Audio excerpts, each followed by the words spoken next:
कुल तरह ना खा जाला रे मोर जीबे। चुप रह, हमरा गाड़ी से मत मार दे। ताकि मैं तो कम से कम भगवान ई तक कहीं दे दीमन घर के पैसेंजर हा। जा जा काम कर जा। मर क्या कब मन ले बड़े हमार बात जन मन बे कर अपने मन का गधा सुधरिए ना। भाई तनी धीरे मने हमरो ख्याल रखा। आधा के खोआ फलिए और आधा के मेवा बनाओ। हाँ वो तो हम फाड़ दे, लेकिन अब हमरो ख्याल रखा। जो स्पीड चला था बुझाता कि बची कि ना। चिंता मत करी, तो रोज का बिजनेस बा। रोज 2-2 किलो आइए जाला।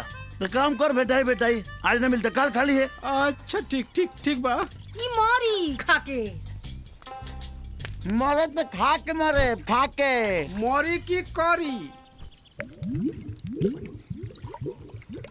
गुड़गुड़ा तक आ रे माई। लागत हमार नारा ठीक नहीं है। एक काम कर है इनके जाता नहीं, इनकमिंग ज्यादा हो गई बा। और तुम को क्या रहल बानी है सब तन देखत रही है। गोधना पर विश्वास नहीं है हमरा। अरे भगवान ये तो कहत रही हां।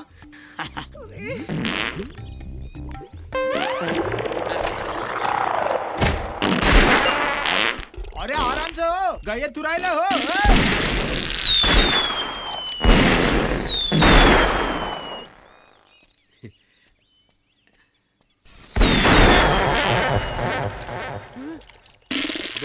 भाई आराम से सरकार के योजना उड़ाइबा का।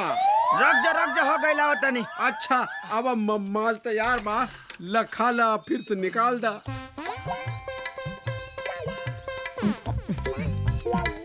का है खोआ छेना। हाँ आपके मलाई फेंक के आवता नहीं। खा ला भाई। पहलवानी करे के बा। फिर तो जाही के परी हथवा पोछ लेता नहीं, बाद में धोले फाइनल। चापा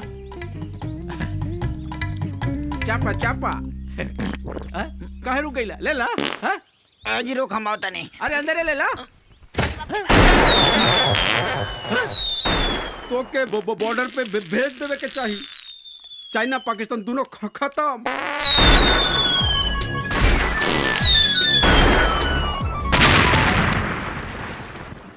का हो तो लोगन खाली पहलवान के घी दूध बादाम चपले हुआ लोग कभी एको दिन देखला रियाजो पानी करत हो कि ना, कि खाली जाके खेते में थादे रखत हो हैं? अरे मुखिया जी प्रणाम। सवेरे सवेरे गांव वालन के लेके कहाँ जाता रहा? आपो चली देख ली अपने पहलवान का रियाज कसरत। चला सही कहा तारा। चला आवासान।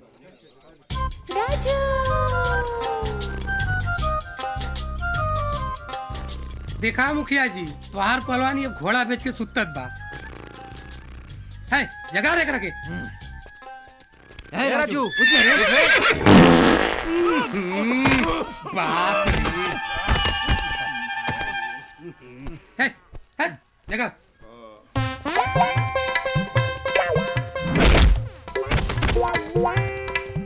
जगह तू बत्ती चला है तो बाप रे। आइए दादा, ऐसा पादता आधा पंचायत तो यही तरह बेहोश हो जाए। अरे फूलवा छिड़क देता तो खुशबू आ जात। अरे रहे दा, भगवान पे चढ़ाए खातिर हो। अरे जियबा तब ना भगवान पे चढ़ेगा छिड़का।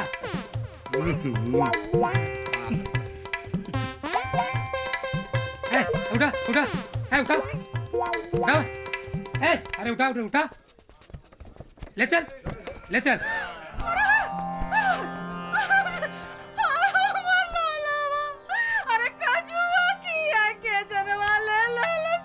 चुप रहा हो जी, मरल ना हो जिंदा हो।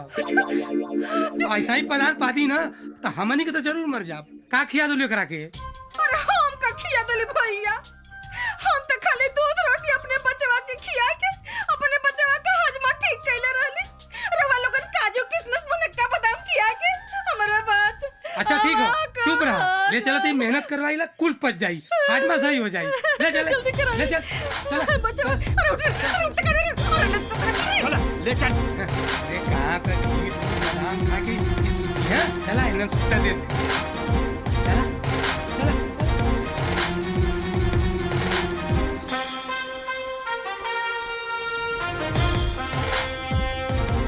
पटका पटका पटका।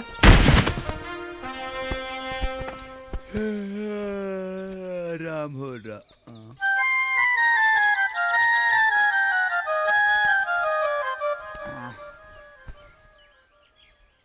का बच्ची नींद खुल गई का?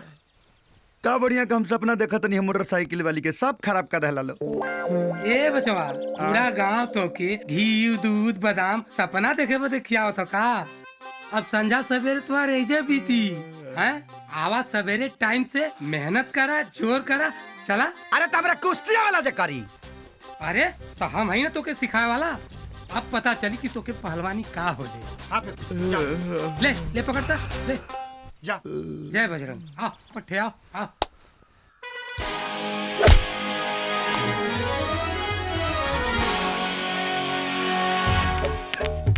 तनियारा में से जोड़ लगाई है। रात भर पेट छरल बा हमर। रात भर मैदान कैले बनी। तारा लोगन किशमिश और छोड़ा दोनों लोकल दुकान के खिया देता रहा। पेट खराब हो जाता। आराम से दाबो ना तो मार दे पलांटी पैटावे में। चला। दू बार लौका लेकिन फूल नहीं खेलौकत। समझ में नहीं खेवत कि हम ओकर पीछा करी कि अखाड़ा लड़ी। पीछा बाद में करिए। ऊ पीछू देखा वो मुखिया जी या फेंकू चचावत रे। चल चालू कर। कसरत 404 406 407 409 411। अरे मुखिया जी प्रणाम। ई का भाई 404 405 407 इतना कसरत कर लिए ले पर पसीना तो क्या होते नहीं खे। काजू नकली खिया देते इन लोग लेकिन तबो आइल बा। हाई कहा हाई आई पसेना नहीं हा। एक लोटा ठीक बा बेटा लागल रहा कस के लागल रहा एकदम कर मेहनत चाप के। कितना में रहे? कितना में? 407 पर ली है। 408 409 410 लागल 412 22 कर घबरा गई। 424 406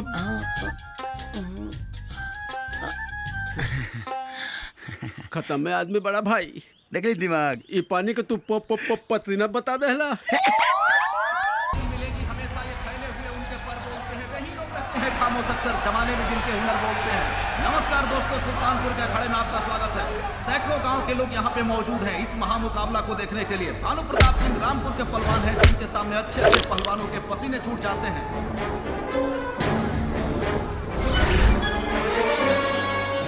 त्रिभुवन सिंह जो कि सुल्तानपुर के पहलवान हैं, अब देखते हैं कि वे उनके सामने कितनी देर तक टिक पाते हैं।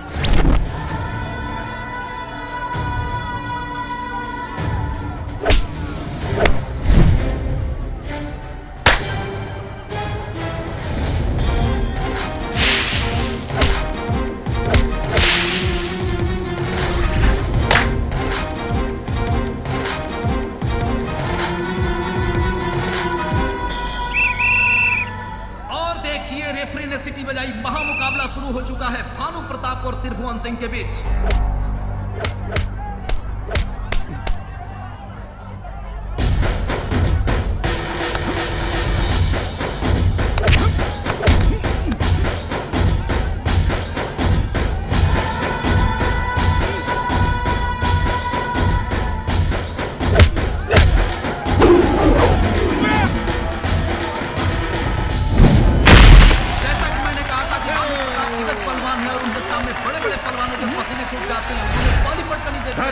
चार बार नॉकआउट विजयी रहे हैं वो, किसी से हारे नहीं है। आज ये देखने को मिल रहा है कि त्रिभुवन को पहले ही दौर में पटक दिया उन्होंने।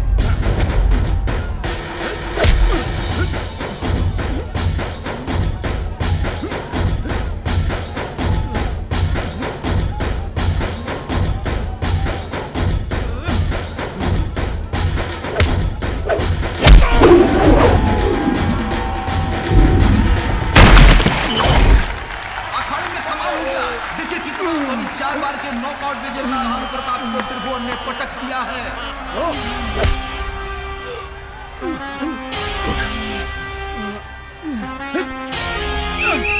उठ।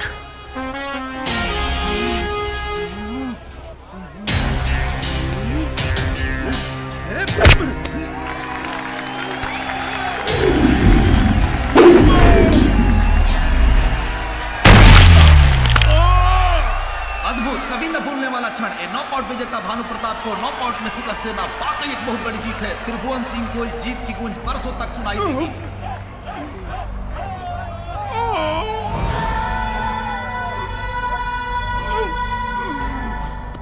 जीत के बाद जौना जांग पे ताल ठोकत रहला ना, वहां पे अब जिंदगी भर मरम पट्टी लगी है। चल चल आवाज कहाँ भैर पता नहीं।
भानु प्रताप, अब का देखा तारा?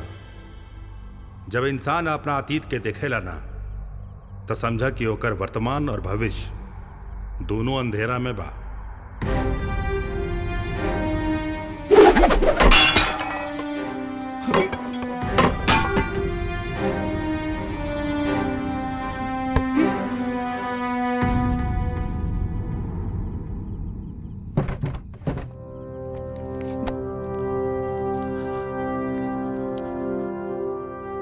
हम भानु प्रताप अपना होशो आवास में ही लिखा तनी कि हमारा आखिरी इच्छा यह है कि जे अखाड़ा में त्रिभुवन कहराई वह हमारा जायदाद के वारिस होगी। जब ले वो हारी ना तब तक की हवेली में दिया बत्ती ना जली।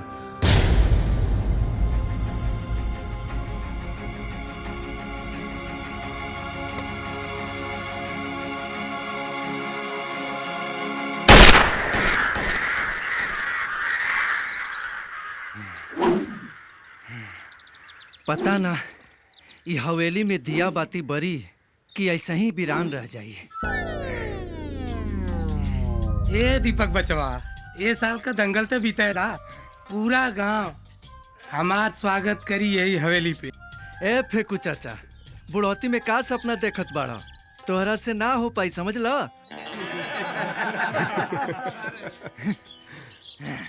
आखिरकार गांव में केहू तो ऐसन होई जे भानु प्रताप के इच्छा के पूरी करी।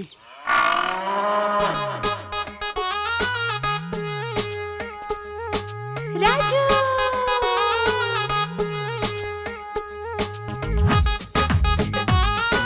राजू,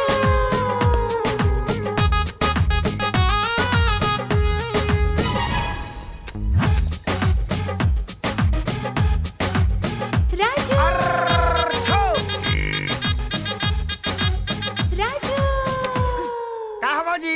आदमी के गोबर हकी भैंस के। तोहरा का मतलब बा? अरे मतलब ऐसे बाकी तत्काल अलगा भइल बड़ू, अलगा भइला के बाद लोग आदमियों को गोबर पाथल शुरू कर देला। कहो राजू, ये सवेरे सवेरे सच धज के अब सरक लेके कहाँ जाता रहा? ले जाता नहीं भैंसा लगे, चल बू। चल हट, तोरा तो मुँहे लगावल बेकार बा। मुँह का के लगे लिपस्टिक लभरा जाई। ए भौजी, कहीं भैंसा देख लू? हाँ अभी तो वही जैसे आवत रहनी तब मुन्ना चौबे के खेतबा में उचरत रहल ह। हाँ चौबे जी लाठी लेके गई ले। हाँ। अब मार मार कर गोड़वे तोड़ देले। लंगड़ भैंसा चलेगा जी? नहीं चलेगा इसको भाई। तब एक को उपाय बा का? एकरा के शंभू चाचा के तबेला में ले जाए के पड़ी। चल बाबू चल चल। अच्छा चल, जरूरत पड़ी तो ले चला। प्रणाम। हाँ भौजी। अरे अरे अरे अरे ए चाचा, शंभू चाचा प्रणाम। प्रणाम प्रणाम, खुश रहा बच्चा। अरे भाई तनी भैंसिया बनाने ले जाके। भाई ले जा, ले जा। तोरा खातिर चुनरी खरीद के लेनी है, जा बांधा ने बनाता। चल चाचा। बोला बच्चा। भैंसिया हमारा तो सचिला के कान फर ले बिया, बड़ा पसीना आतिया। बरदवावे के बा हो जाई। हाँ तो दाम बतावा। ऊ कलुआ के 100 रुपया, ओके भुअरा के 200 रुपया, हाँ और सुखना के 300 रुपया। अच्छा कौन पसंद बा देख लो। रोका पूछ क्या बतानी। हाँ ठीक बा। राजू अरे रुका हम बतानी। अब हुआ चली, हाँ छोटुआ चली, कलुआ चली, ना चली। राजू पूछ के आ गनी ओकरा तीनों ना चाहिए। तो एगो बाटे, हाँ ओकर नाव बा खेसारी। खेसारी खेसारी खेसारी। अरे हमके आदमी ना भैंसा चाहिए। भैंसे बा, ओकर नाव खेसारी ह। भैंसा के नाम हाँ। खेसारी है। बाकी रेट 5000। 5000 5,000 एक पारी के। हाँ एक बारी के 5000। एक पारी के 5000। हाँ खाली सूंघे के फ्री बा। फ्री में। हाँ भाई रे खाली सूंघा के ले चला। मारब जब फाट जाइबो।